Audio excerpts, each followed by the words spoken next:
bank. Window down, yelling out money, anything. Ayy, ooh, got the foot on the gas. Pedal to the metal when I'm getting to the bag. Ayy, got the foot on the gas. Pedal to the metal when the lane moving fast. Ayy, ayy, let them all cross. If they hate, then let them hate and make a bigger boss. Ayy. This episode is brought to you by SPI Logistics, the premier freight agent logistics firm in North America. For over 40 years, SPI has been diligently building the most successful freight agent network to provide first-class relationships for our shippers, receivers, and carrier partners. We are more than another transportation network. We are a dedicated team of professionals united by one singular purpose, and that is to expedite our agents' success. All of our agents are set up for success on day one, as they are provided with a full suite of support staff that is ready to assist them with everything from after-hours emergencies to financial and administrative needs on a no-fee basis. This way, you can focus on continuing to grow your business. There is no financial risk to start, and you have the ability to earn up to 75% in commissions.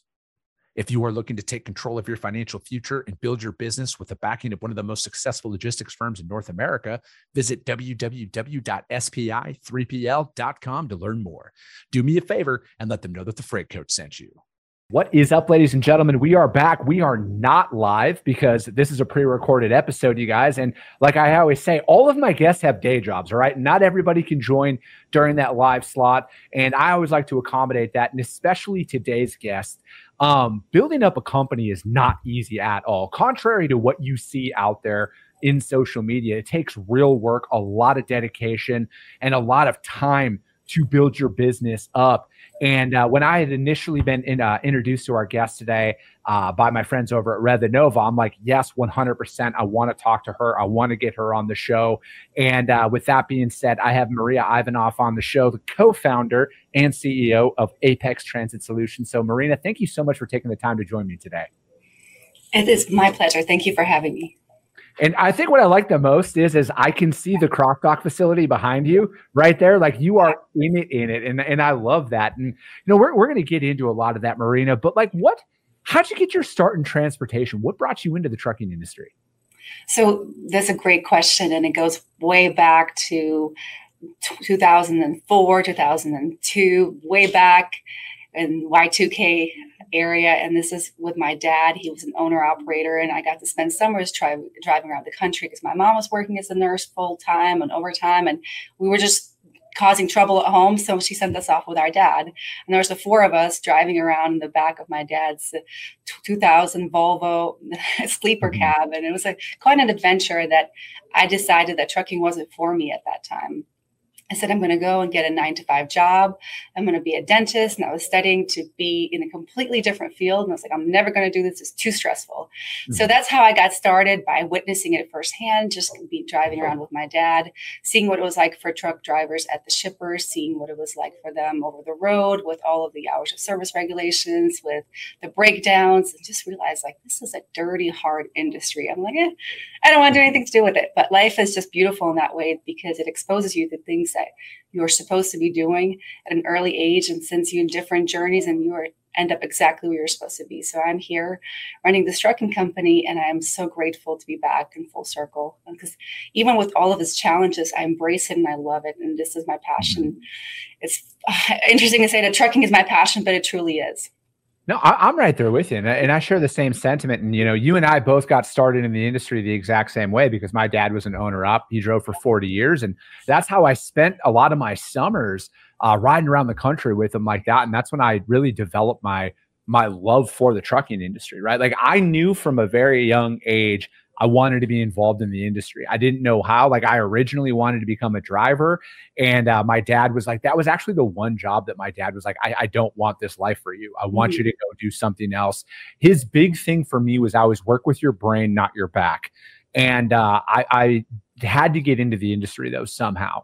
And that's where I've been, you know, like I started out working in a warehouse in college, and then I got a job at a trucking company right outside of college. And then I initially switched over to brokerage. And I've been in brokerage now for 15 years. I've been in the industry personally for almost 20 at this point. And it's like, I can't see myself doing anything else because my whole perspective has shifted since I became self-employed, Marina. Like this is over the last 5 years. and actually appreciating business now. Like when a customer works with me, whether it's in my media company or in my freight brokerage, I have such a deeper level of respect for that because I kill what I eat now. You know what I mean? And it's like, I know how hard it is. It's hard enough to get customers, then it's even harder to keep them over time. Right. So it's like, I have a completely different perspective on things. And, you know, I like to get the message out there about like, you know, when you, how you approach your business and you approach those interactions, because it's not just call a couple of people and all of a sudden you're a millionaire, right? Like it takes a lot of work and to build the infrastructure of your organization out. And, you know, so it's like when you went out, because you co-founded this company with your husband, correct? Yes, that's correct. How is that? So like my wife and I knew at a very early part of our relationship, we can't work together. Like we figured that out, like from in a professional setting. How has that been managing that dynamic? Because trucking is a family industry, right? Like there's a lot of businesses out there where they work with their siblings, spouses, parents, and stuff like that. And I've always been so like, I have a ton of respect for individuals who work with their immediate family out there. So how has that been building a company with your husband? Well, a lot of therapy. So we'll start there. But I do want to go back to that question. And I'm just listening to you and fascinated by your story. And I just thought of like, there should be some kind of reality show on trucking when it comes to the kids who ride around, the summer kids, you know, because you see that a lot and things that you see. And just the same respect that you have, I echo that in my life. And, you know, that's how your dad said, I don't want you to be a driver. My dad said, we don't want you to be in trucking because it is really hard. But this was no other, we were at a point in our life when there was no other choice. My husband was a general contractor, and it was just a very challenging time after the 2008, the house marketing collapse. And this is what we were building up to. And we had to get to a certain point where there was no other option. We just had a baby, or, you know, it just wasn't covering. And, you know, what is there that is always going to be essential and needed, and it's trucking. And so my husband got his CDL and started driving with my dad. And I knew the reason why our dynamic works is because it has to. You know, there's no other choice. We got to make it work, whether we like it or not, whether it is hard or we don't like our personalities. You got to figure it out. And that's what has gotten us to where we are. And we have very clear distinctions between our strengths and our weaknesses. My God, my husband, if I take him to a sales call, he'll just breaks out in a sweat. He's like, oh, I can't stand this. This is so hard for me, but I love it. I thrive on it because it's not sales for me. It is a opportunity for me to present a solution that I know will help somebody. So I truly believe in our services. And I know how good we are. So I'm like, I am here. I'm going to make you look good. I'm going to be like, take care of our problems. I'm happy to be here and I'm excited to share it. But he just can't, that's not for him. He loves his trucks. He specs his trucks better than anyone I've ever seen. He understands it. You have to know that up to 18 trucks, we didn't have a mechanic. He did all the periodic maintenance on the trucks. Oh, wow. He did all the tire changes. So he worked all the weekends, and I felt like a single mom for a long time. But there was this understanding that this is what we're building here. It's a legacy, and we have to put some grit into it, and we have to put our time into it. And I can't sit there and complain and say, you're not home enough, because I know what we're building together. So it's this dedication to a commitment to grow a business together. It's funny. He just walked into my office. He completely ignored the sign that says recording in progress. Don't walk in. We share an office. You're making a cameo on a podcast. I was just talking about you. This is perfect.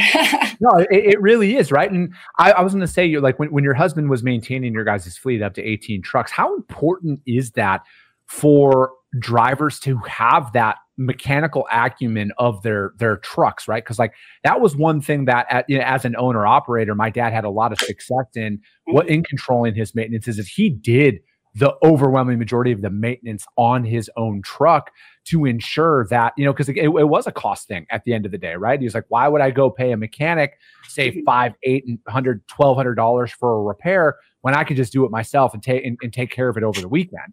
And, same thing, like it took a lot of time away from the family, but it was like, he was that old school guy where he's like, hey, I'm going to do what I got to do to take care of my family out there. And, how was that? Do you think it's important for the drivers, for those owner operators and those guys who are building up their fleet? Like, hey, if you can't afford a mechanic, learn this stuff yourself, go out there, and do you think it made you guys more efficient as you grew and scaled? Oh, absolutely. It made us very efficient. And it is that the pennies game, right? The trucking industry is so very low and thin on their margins that if we were to we would give it away if we were to take that somewhere else or hire somebody at that time. So now, obviously, we can't do that. But at that time, this is what we needed to do in order to save, to get more. We were buying trucks we're financing them, but we were buying trailers in cash. So if we wanted to grow our fleet, we needed to save every penny. And so there was very much of like, where can we cut costs? And that's how we did it, and it built up a lot of trust with our drivers, where if they see the owner working on those trailers on the weekends as they're coming in, coming home, they know that he's putting everything into it, and he's going to cares about their equipment. He cares about them. And that's how we built a really tight knit of drivers in the beginning, where there was that trust. Like, you care about me. You know what I'm going through. I see you on the road with me in the same truck subs, because he would do deliveries for a long time. So, oh, wow. Yeah, it was a really interesting time when I look back at it. So when you're bootstrapping a business like that, right? And, you're paying cash for trailers and going out there and trying to scale your fleet. What are some of, like, now hindsight being 2020, what are some things that worked early on that you would advise others who might be on that journey? Because you guys it's 90 trucks now, correct? Yes, that's correct. Yes. Yeah, so you guys are at 90 trucks now. And now when you're sitting up here with your fleet, what would you go back and tell yourself, or, that trucking owner right now who's at 3 trucks that wants to get to 10? Is it, hey, I would highly advise you guys to do what we did, pay cash for the trailers and go that route? Or is it take a little bit longer to scale and control your costs by owning your equipment outright? Yeah, that's a great question.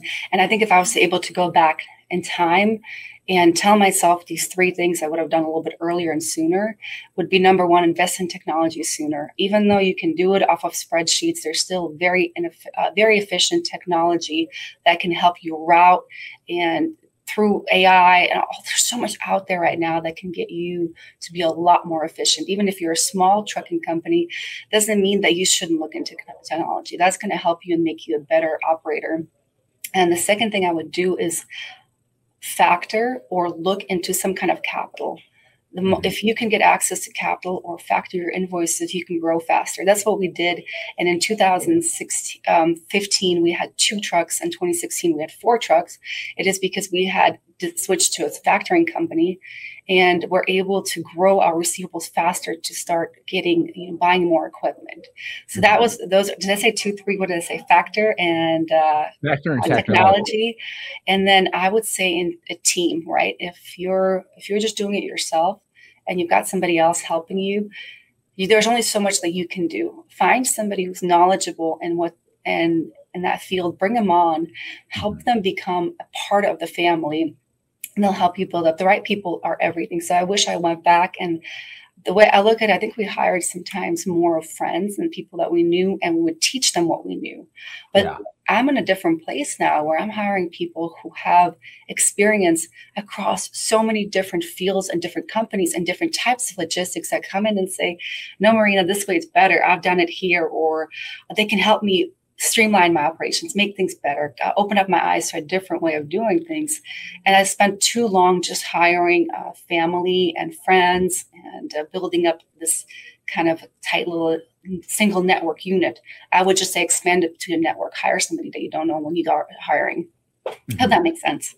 No, it does. Those are all really great points, right? And I feel like those are a lot of lessons that you learn. And I want to touch on the factoring and finance side, right? Because that's an area that I have had to really get a very deep understanding of inside of, like, building my business finance acumen and all of that stuff that comes along with it, right? Because you think, oh, before you go out and own a business, you're like, oh, just get a credit card, or I just go do this. And I have just found that access to capital and managing your cash flow, I truly think if we are looking at actual things that make or break a business, it is that financial acumen. Absolutely. Almost 100% of the time. And then actually understanding what you're getting yourself into, because I feel like a lot of people have a hard time thinking, because like a harsh reality for a lot of new business owners, you will personally guarantee every single loan,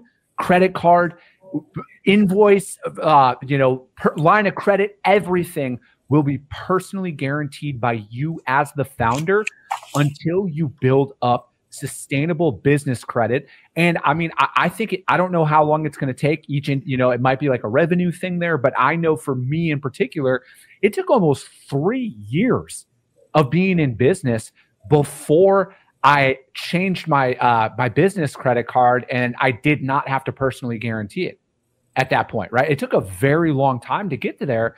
But, again, fortunately, I had I had and have a very good CPA who's been guiding me from behind the scenes to have a better understanding of like, hey, Chris, like, this is a business. It's a separate entity. You have to make this money work for you.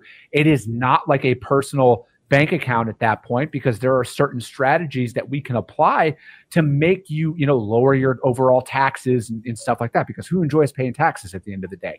But again, having a better understanding of how the business financial structure works, how has that helped you out? Because, again, you brought up with factoring and you were able to grow through that.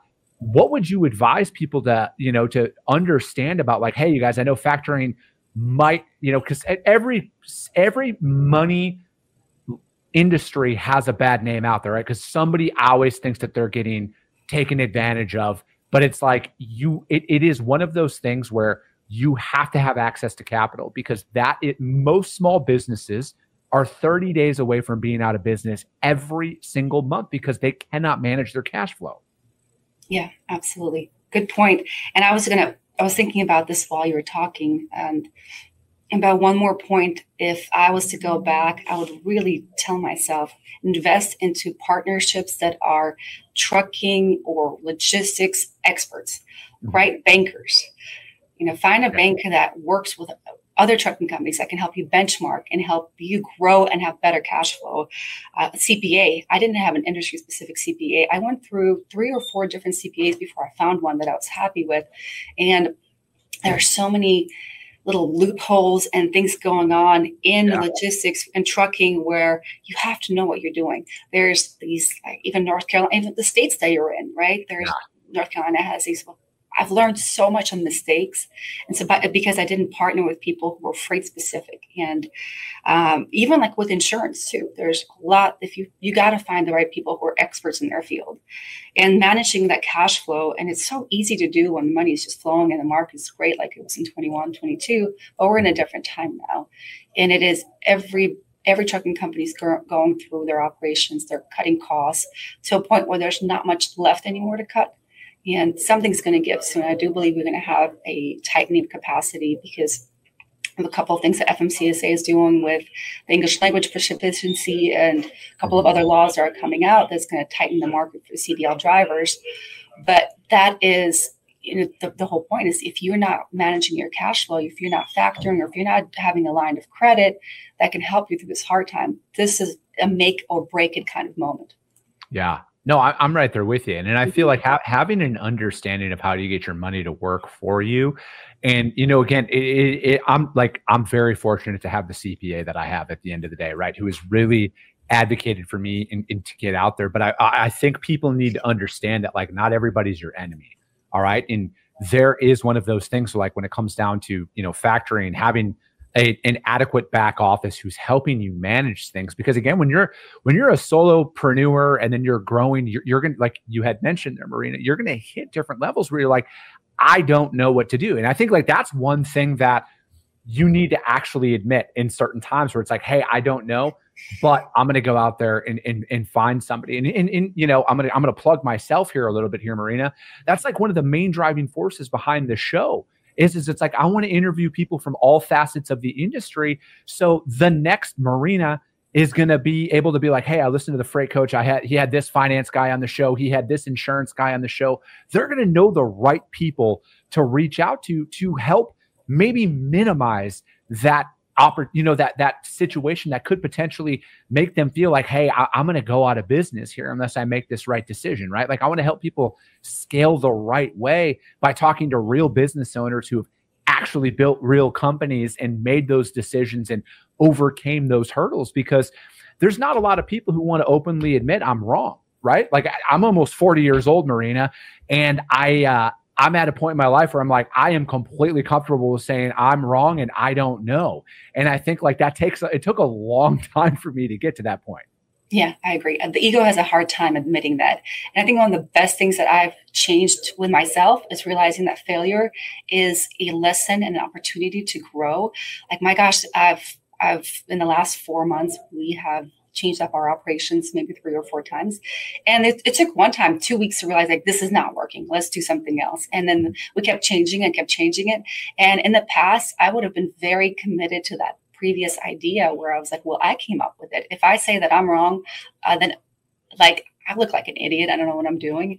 And I don't want to look like that if I'm the leader of the company, but like admitting that I am wrong or I failed or this was not the right move there's a company culture that changes now where at least we're trying different things. We're not so paralyzed by fear of failure that we're not trying to do something differently that will produce more efficiency.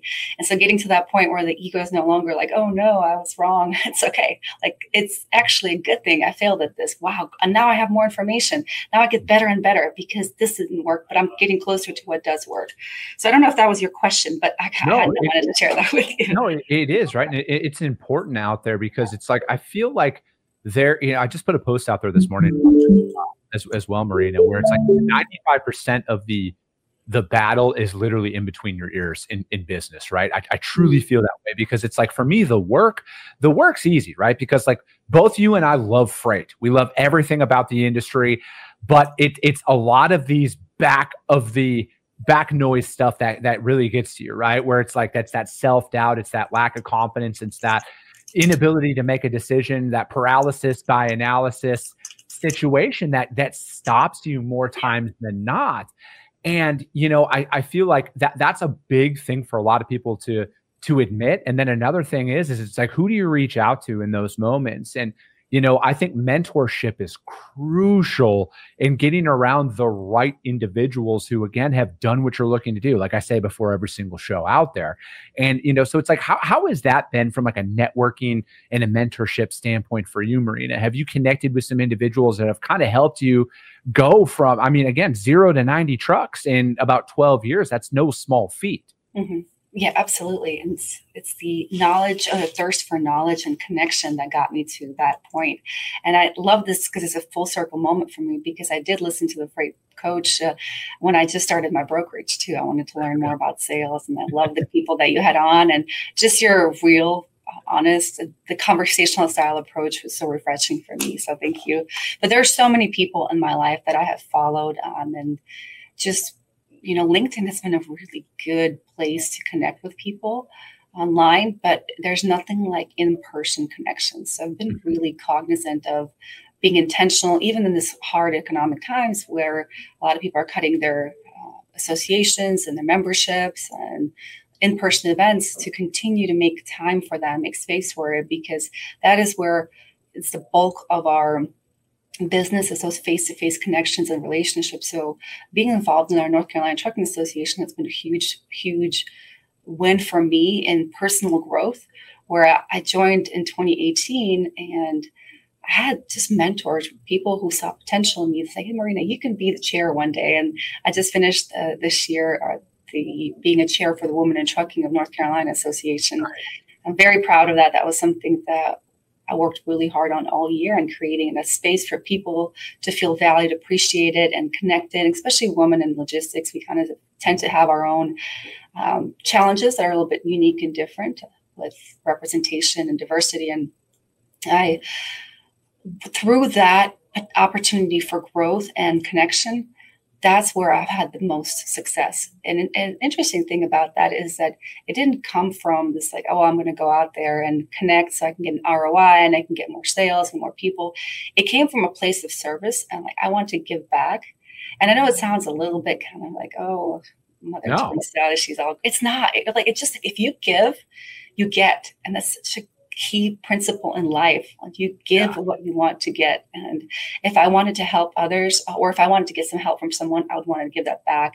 And it just comes full circle. I'm living proof of that, where I have committed my time, my energy, my resources, and then other opportunities come my way. And it really is the key to that growth that we were talking about here, is just to give fully and genuinely. And then when you come to any situation, to any room, any networking event, and you're just thinking about myself, how can I get more? How can I get more? It's so evident, right? You can just feel that energy off of people. It's like, what do they call it? Commission breath. Like, you can just smell that commission breath, and it's just like, it's not what it's not about. It's more of like just slowing down and listening to people. What do they need? And helping, seeing how you can help. I know your question was like about mentors. I went a completely different way. No, this is it to me. It's very real, right? Because I think that your ability to network and your ability to go and meet with other people, I have found more people that are willing to help if you're willing to ask than I ever thought. And it is kind of showing that humility, right? And then it is that bringing that, like, hey, how can I help you mentality to it? And there's a lot of parallels. When you were saying that, I was trying not to cut you off, Marina, because I'm like, oh my gosh, it's just like in sales, because there are so many parallels to like going out there and networking and building a business and a book of business out there, right? Because it's like, when you know that you can actually provide a legitimate service, a lot of the anxiety tends to go away, right? I mean, everybody's got it. I still, to this day, when I'm making calls, there'll be a couple of them where I'm like, oh, wow, it just doesn't take me as long to recover as it did when I was, younger and stuff like that. Now I'm like, all right, I'll laugh about it and get back on. But to me, it's more of like, hey, I just want to help people, right? Like at the end of the day, I want to help people, whether it's through the content that I produce or my freight brokerage, the customers. I just want to add value to others at the end of the day. And I've just found that when you focus on adding value to others, whether it's with networking, business development, content creation, everything you want to accomplish inevitably comes to you. It just goes in time, right? Because you're taking the right way. I mean, there are no shortcuts. And I think like that's what gets a lot of individuals out there is it's like they think that there's going to be a shortcut. They think that they're going to be able to bypass stuff. They think that there's an easier way. No, the way is, if you focus on the value, all right, you focus on, all right, I want to just help individuals. Being brutally honest, if you can't do something, I think that is a massive superpower inside of servicing customers, letting them know if you can't do something instead of, rolling the dice and just trying to figure it out at their expense. And, again, wanting and being willing to help others out there, that is very, very telling. And then truly just expecting nothing in return. Right. And I think like that's one thing that, I love what you said about commission breath. I'm going to start using that line, Marina, because I've never heard it. Yeah. Right now. Did you mention me?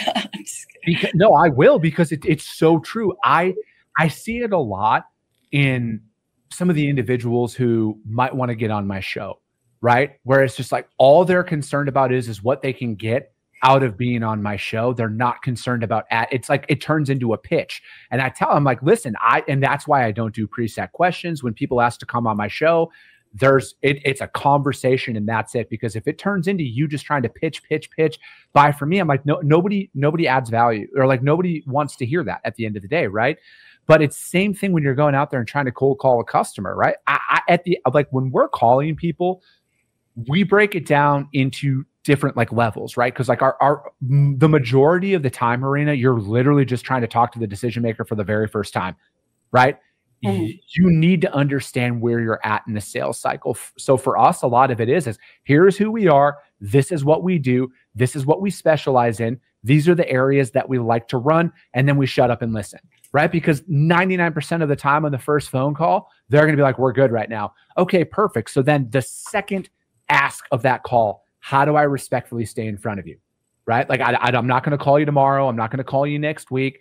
Is it okay if I touch base with you once a month? And I want that verbal, yes, that's fine. And there is a very high, yes, that's fine, when you ask them. Because again, I want to be respectful of their time. I know that they have a job to do. They are not just sitting around and waiting for Chris Jolly to cold call them all day long. And I feel like there's a way that you can work people out of your life by pushing too much. Absolutely. Right. And again, back to your commission breath. Everybody can smell that from a mile away. Yeah, exactly. I love that tip. I'm actually going to use that too. Just be respectful. Hey, it's if it not now, when it can. But I'm just surprised and impressed that you get people to answer the phone. But that's the thing. Not 90% of the time, people aren't answering the phone, right? Like I break it down as it's like if I get the gatekeeper to answer the phone, and I do it like this. I will, if they say, "Hey, this is Stacy with ABC Shippers," I will always make sure I repeat their name. "Hey, Stacy, this is Chris with so and so." And then it's more of like I want to befriend the gatekeeper. That's my big thing, because I know that the decision maker is not going to answer that phone when they see a random phone number calling them, right? People don't answer a random phone number on their cell phone these days, right? Like they're definitely not going to do it at work. And again, it's out. The next time I call Stacy back, it's to be like, "Hey, Stacy, it's Chris again. Hey, we talked a month ago. I know you get a ton of inbound calls. You probably don't remember me, but I remember you. Here's who I am. This is what I want, And again, it's like I'm trying to build up that familiarity there, because I'm convinced of it at this point, Marina. There are two groups of individuals out there that are put in a yes, we'll give you a shot category, and then there's not a snowball's chance in hell we will ever give you an opportunity to haul our freight. And I'm just trying to be the first one they think of when their current network fails, because no matter what, it's going to happen. Something's going to happen, and I want them to think of us first. So I'm trying to just be in that positive light in a world of fake, when everybody's trying, "Hey, it's so-and-so, blah, blah, blah, I'm your best friend." Nah, man, this is who I am. This is what we do. It's kind of that take it or leave it approach, in a sense of like, we do full truckload. This is where we are. This is who we are. And I try and just be as short and to the point as possible, because I don't ever want to like, have I lost opportunities from? Probably. But like at the end of the day, I want to attract the right customer for our business. I don't want to work with everybody. I want to work with the right customers. And it's my job as a sales rep, and it's my job as a founder to find those customers that align with who we are. Oh, I love that. I'm taking away some great points here. So respect and connect with the gatekeeper. And then when you do talk to the decision maker, and if it's a no, ask respectfully, "Can I stay in touch with you once a month?"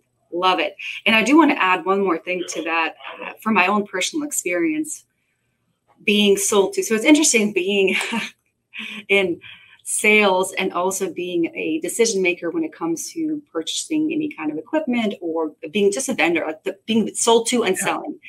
I always feel bad for the sales guy. I'm like, I'll give him a chance. I had to get help with my inbox because I was just saying yes to everybody. And like, I couldn't, it was terrible. But someone got through to me once in the phone call, and it was this phone selling service. If you're listening, I hope you learned from this. I think I talked about it. And it was just, I wanted to, have the background. Shippers are not going to call me. That's just not the world that it works with anymore. No one's calling me. I got to do the work and call out. Maybe they will. If you want to call me, please do. But it's just, it's not worth the investment. It's like $500 a month or something crazy for a recording of your phone with your name and about how great you are. And when this sales guy called me, he is like, "Well, I'm going to come in tomorrow morning. I'm in the area." I'm like, "Fine, whatever, just come in." He was just so persistent about it, and he's like, this is going to remove, just pushing. And I was in a place where I didn't feel like arguing back anymore. I was like, I'll give you 15 minutes. I'll listen to you. And then he's like, "Well, who's going to be there?" I'm like, "I'm going to be there." He's like, "Is Stan going to be there?" "That's my husband."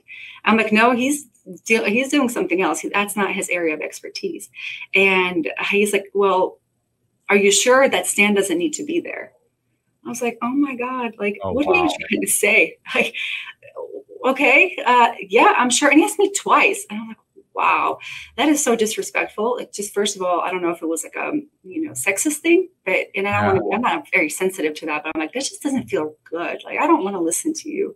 I ended up actually not canceling the meeting so I could tell him that in person. I was like, that just wasn't right. And I hope you learn from it and do better going forward. But at the same time, if you respect the person who answers the phone, you don't know if they're the decision maker or not, or how much influence they have on a decision maker. So what you said is gold. connect and respect whoever you're talking to always. It doesn't matter who they are in the company.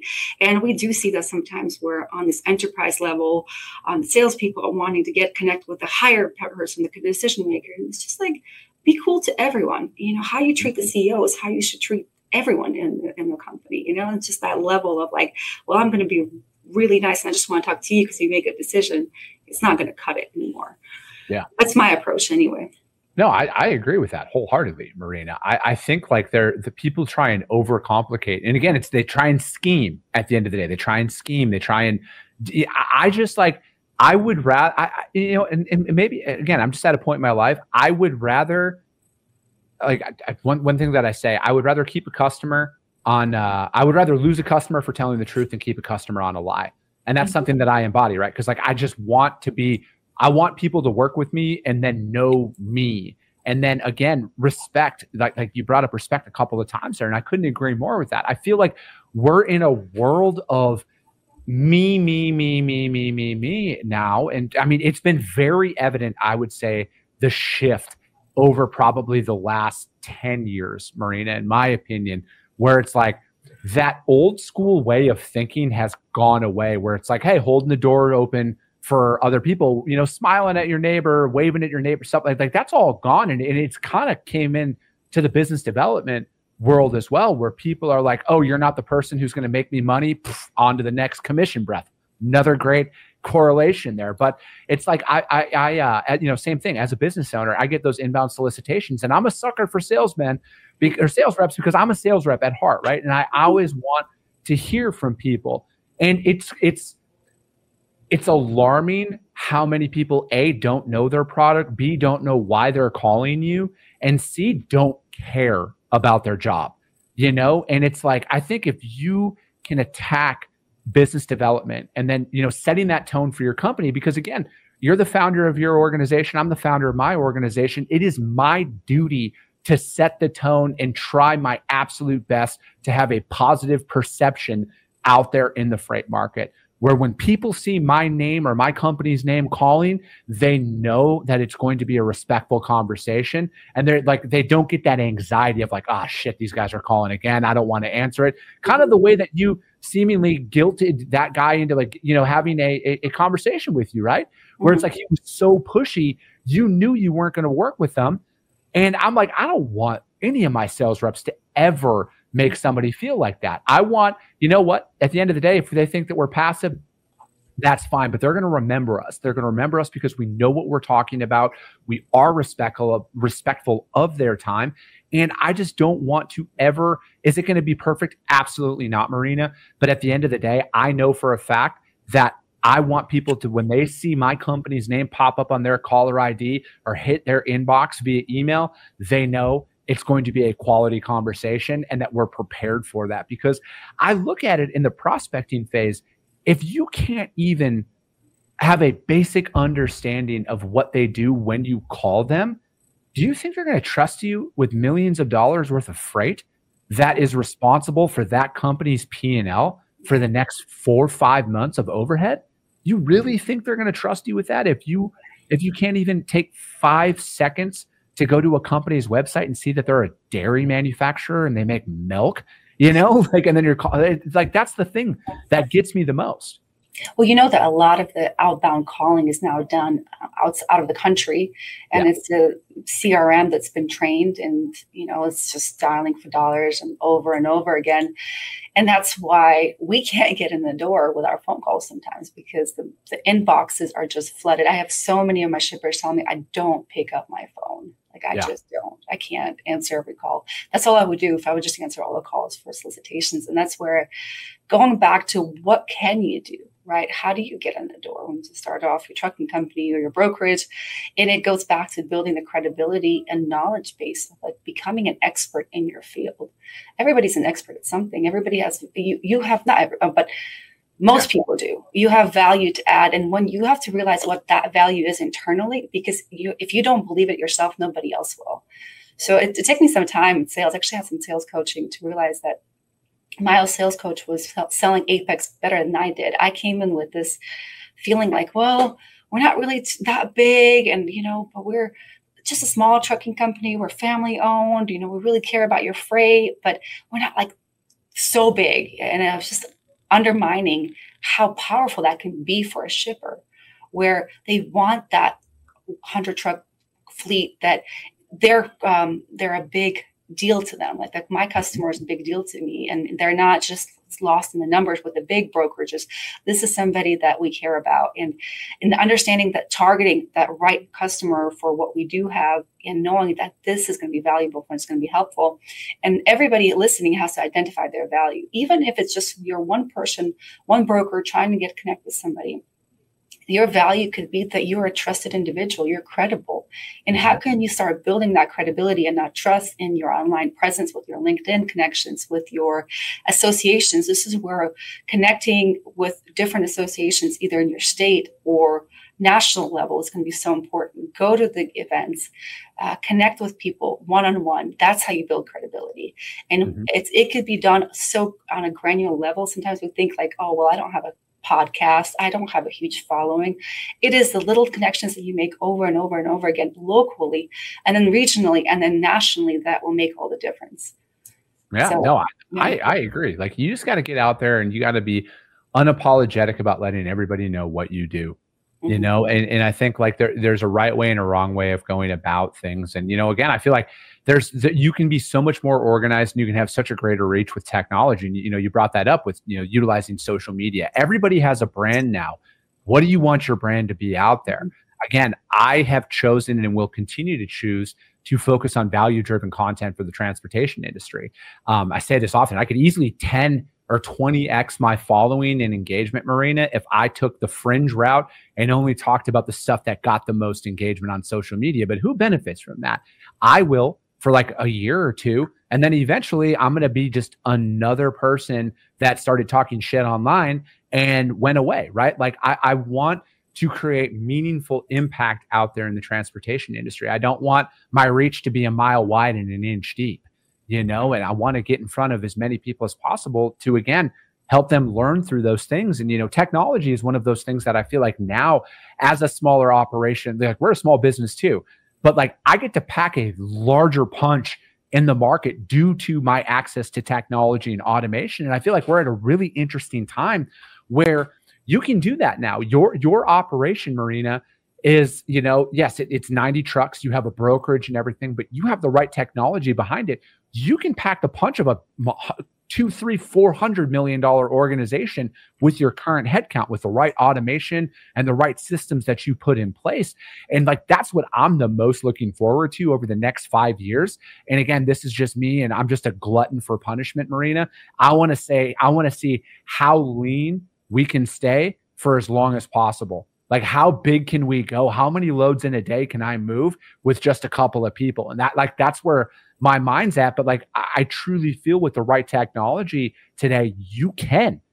Having the right technology has been critical for us to avoid inefficiencies and missing things, right? If you are using spreadsheets like we did in the past, and you have freight that you forget, a spreadsheet is dead, it's not going to do anything about it. It's not going to change. It's not live and the TMS that has your ELD built into it, that has your tracking built into it, and that has AI capabilities to route closest driver. It instead of now 10 trucks to one dispatcher, I can do 20 trucks to one dispatcher. So now I'm saving on my manpower, and my people are now able to do the relationship building aspect, not necessarily the nitty gritty of the data entry and tracking and tracing, because that technology is doing it for them, and they can work on, connecting with the driver, making sure that they're following the instruction, connecting with the location and following their procedures. That's the most important and critical part for those dispatchers right now. So when you're out there with your dispatchers and everything, I want to talk broker and carrier relationships here a little bit. What is your biggest pet peeve that brokers do to you guys as a fleet? I think it's just being rude. It's my first thing, because I have gone into that room and I have booked freight, and I'm just like, you don't got to be so rude. That's just my first instinct. Why are we like that? I get it. It's a hard industry, but you can get so much more accomplished by being just kind and respectful to people. And then also I don't think brokers understand the stress and the reality. Of trucking. So I'm struggling with this right now too, because I do have a brokerage and I do have assets. And so when I come up to a solution to a customer, I want to put my assets on there, but I know that's not the best choice because this is a backhaul lane for a carrier that we know and trust. And Apex needs, $2 something a mile for it. And this can do it for $1.80. And I'm going to save my customer more by going with the brokering this freight than putting it on my asset. And it is a challenge every time. Like, what do I do? Because I want to take care of my trucks. And eventually, if everybody's just wanting backhaul rates, where a trucking company is going to get head haul rates, right? There's that situation. But it's where I go back to that selfless, go do what's best for the customer and they will take care of you. And be honest and transparent with them about it. Here, this is what we're doing. So we have Apex Transit Solutions, which has both the brokerage and the asset arm. And, we go into a customer and we look at, okay, are you only looking for assets? Are you looking for dedicated fleet? We're going to be working with this. Or here's our drop trailers, but for these live loads, we're going to use a brokerage. And that has it worked really well for our customers, but sometimes it's personally challenging for me because I used to think that brokers were these bad guys and I had all the freight and they took advantage of the dispatcher. I do not think that anymore. I've learned a really hard lesson in that there's so many challenges and it's so hard to get a customer. It's hard to keep them. There's constant competition. Brokers are incredible at providing good service, especially to the customers. There's so many nuances where from appointment tracking to how the freight is to move, that when we were just a pure brokerage of operation, or when we started our trucking company, we only worked with brokers. We didn't have any direct shippers. Yeah. And so that was easy. A rate confirmation comes in, the appointments are set, you just pick up and go. But behind the scenes, there's so much more that needs to be done. There's a relationship that's built to understand that freight. There's appointments made on each side. There is tracking. There's worry and stress that's like, are you going to make it? Are you going to be a legit carrier? Are you going to actually get it done? And so a funny story in 2015, when we started a couple of years into it, I'm like, who are these brokers and why did they have all the freight? Like, I'm just going to become one.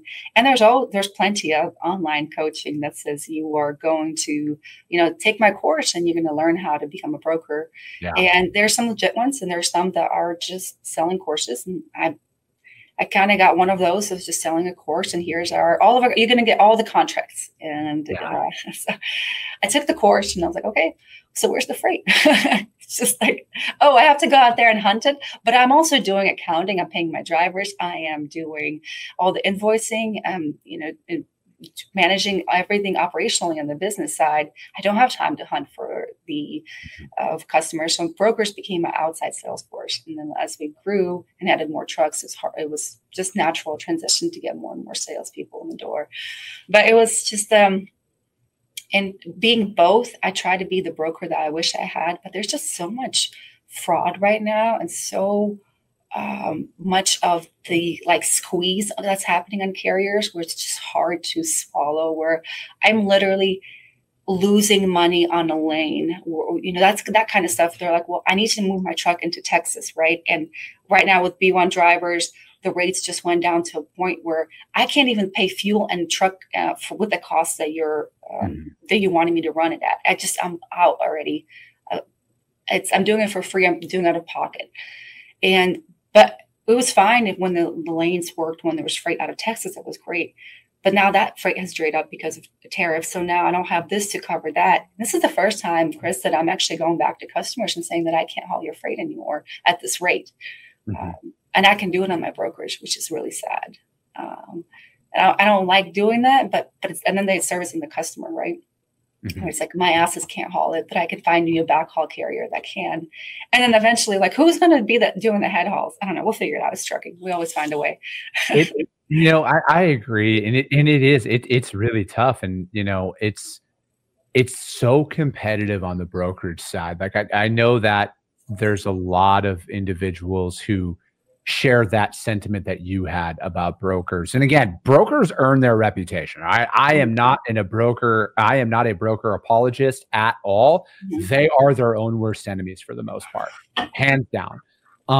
But to your point on getting customers, getting more freight, it's very challenging. And to be able to go out there and get customers and then keep customers, because again, like with you, talking about that and balancing your assets with your brokerage. I mean, brokers go, like I go through with that, right? Like there's some of the lanes that I will quote for a couple of my customers, not all of them. What they say they're covering these loads for, I could never, ever offer a driver that with a straight face. And like, I don't understand who's taking it at these rates. And it's on some of these lanes. And, I'm not all brokers, but I think a lot of trucking companies would probably share that same sentiment, Marina, if they started dealing on the brokerage side of things, that maybe it's not as glamorous as I thought it was going to be out there. But again, I feel like a lot of brokers need to have a better understanding of what drivers go through and what trucking companies go through out there. And again, like we just got to raise the standards, I think. Like we have to perform at such a high level that any of those shoddy operations are so glaringly obvious that they suck, because there are so many high performing companies that are out there, Marina. I feel like that's like the real method and the strategy to like drowning out a lot of that noise is because like people don't actually care, I think, for the most part, right? Not everybody, but there's a large group of people who like, they don't care. It's just a job to them. Like if that doesn't work out, they'll just go find another job. I haven't met that many people in this industry who eat, breathe, and sleep transportation. I haven't. I've met a lot of people who are okay with the industry, but it's been a handful of people who live this stuff. Mm-hmm. I agree. It's funny you're saying sleep. I'm having such a hard time sleeping right now because I can stop thinking about everything that's going on at work. And that's what I think brokers, I wish they knew how challenging it is for trucking companies and what is it that we go through on an everyday basis just to be able to run these trucks because it's such a symbiotic relationship. The brokers can't survive without the carriers. And so we need each other. And we've created a very like unhealthy dynamic right now. And just, it swings, it goes up and down. Like there's plenty of bad actors on both sides, but there's also a lot of really good, hardworking people that are struggling, that are caught in this dynamic right now. And like you said, if more brokers had education on like maybe a shadow trucking company, like just show up to them for a day, learn, like figure out what they go through, like the amount of stress and the endless problems that just show up, especially like when it comes to liabilities and lawsuits. I remember when I got my first lawsuit papers, I thought I was going to vomit. I was so stressed out because it was just like, oh my gosh, this is a negligent carrier. It went on and on about how terrible we are. I'm like, none of this is true. And my insurance agent's like, calm down. This is just what they say. But it's just like, it's personal. You put everything on the line for it. And when, there's just like, it's hardship after hardship. And it makes you stronger. You realize like, wow, I'm really like whoever's surviving right now, I give them mad props. Like, wow, I'm proud of every trucking company that's still out there and making it, because it is one of the hardest markets I've ever been in. And really there's days that I'm like, I don't know why I'm still doing it. And I just remember like, okay, this is my mission. This is my purpose. Everything that goes up goes down, and it comes like this is a cycle. This is life. We're going to see an upswing. I got to have this relentless pursuit and belief that it's going to happen. We're going to see a breakthrough soon, and it might not be as huge as it was in the 21, but I'm just ready for a little bit of stability where it's just not so intense and like stability up, not right. Like we've been stable down for a long time. Let's just see a little bit of tick up for everybody in this industry. So. Yeah, that's where we are. I always try to end on a positive note because I'm naturally a very positive person, and I believe that it's going to get better. That is, and I'm right there with you, Marina. I was to say, like, I can't top what you just said there. I agree. I feel like it's kudos to anybody who's still out there fighting in there and in the trenches. And again, that's what this entire show is built up off of. It's a bit. I want that community out there where it's like, no, you're not crazy. All right, like if you're out there and you're trying to do the right thing, there are a lot of other individuals who are out there trying to do it. And we're all fighting with you, right? Like, and that's when it is like when I put up my content about making sales calls and doing all, like, I'm in the trenches with everybody, right? So all that rejection that everybody else is facing, don't look at the content I put out there and think I'm immune from that. I go through all of that stuff as well. And I try and do my best to put that out there. But Marina, thank you so much. I want to be mindful of your time. That is going to be it for today, ladies and gentlemen. As always, if you got value in what you heard, subscribe to the show, you guys. And if you're feeling really ambitious after this one, rank the show on iTunes and Spotify, because if you see value, your network's going to see value as well. I appreciate you guys. I love you guys, and we'll be talking to you soon. Thank you for having me. My pleasure. Came back with a bang, window down, yelling out money, anything. Ayy, ooh, got the foot on the gas, pedal to the metal when I'm getting to